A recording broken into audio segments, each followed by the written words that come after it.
In July 2015, Italian indie developer Invader Games unveiled Resident Evil 2 Reborn, a short-lived fan project aiming to remake RE2 for a modern audience. A month later, Capcom officially announced the Resident Evil 2 remake, and Reborn was dead. But from its ashes came Daymare 1998, an original survival horror game that bears more than a passing resemblance to the original that kick-started it all. From HUNK to S.T.A.R.S, here are the 7 Resident Evil influences we found so far. HUNK has always been a favourite among Resident Evil fans, and this ruthless Umbrella agent is definitely the inspiration for Daymare's Agent Liev. Both carry an MP5, are dressed entirely in black, and their faces are covered by a rather sinister-looking gas mask. Look familiar? However, unlike HUNK, Agent Liev is equipped with a data interchange device, enabling him to manage weapons, consumables, and even his own health. HUNK could have benefited from something similar when going toe-to-toe against the likes of William Birkin, but with those neck-snapping abilities, I doubt he'll need it.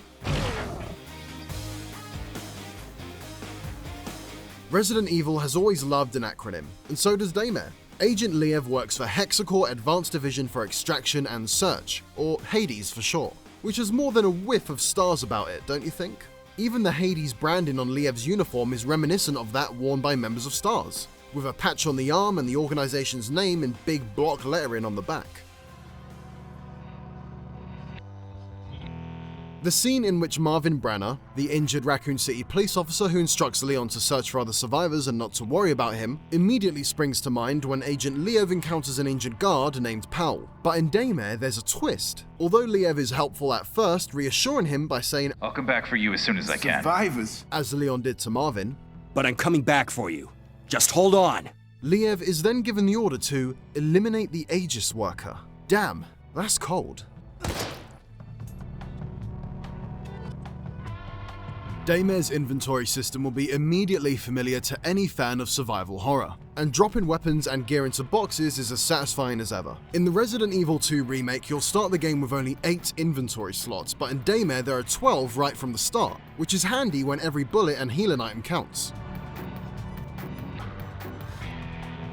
Daymare's approach to managing ammo should feel familiar to any fan of Resident Evil. Just like in Resi, ammunition takes up precious inventory slots, which you'll have to balance out with other consumables, key items, and pickups. And in a nice little nod to Outbreak, you'll also be managing your weapons magazines as well. So during those quiet moments, make sure you've combined your magazine with your ammo, or else you might find yourself in a spot of trouble when it comes to fighting those zombies.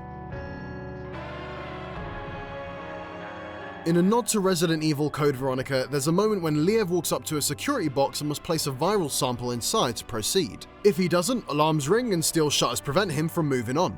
We've definitely seen that from somewhere before. Please deposit any metallic items you have in the security box. The sound that plays when opening a lab door in Resident Evil is as memorable as the clacking of the typewriter when you're in a save room. In Daymare, a very familiar sound can be heard as Agent Liev makes his way through the underground facility. It's small details like these that really bring it back to where it all started. Those are just a few of the callbacks and references that I spotted with my time playing Daymare 1998. Have I missed any? Make sure to let me know, and for more survival horror madness, why not check out these videos?